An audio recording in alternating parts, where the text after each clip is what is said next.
Melodiją šiai dainai sukūrė mergaitės pačios, nes eilėraštį reikėjo pagal programą mokytis mintinai.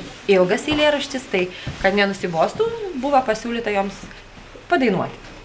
Tai štai rezultatas.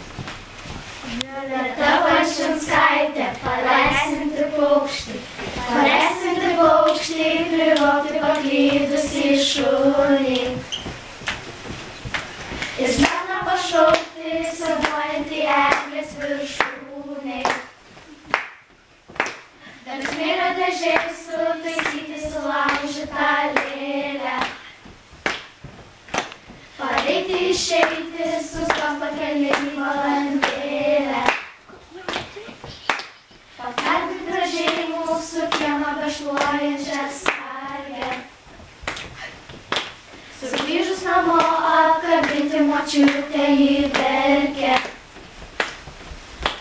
Jau baigės diena, o darbelių darbų vis nemažta. Nespėjau ir vėl atsiulėti lovatėsės krašto. Jau supasi sapnas pamėlusio eglės viršūnėj. Paleisinti paukštį, priglobti paklydusį šunį.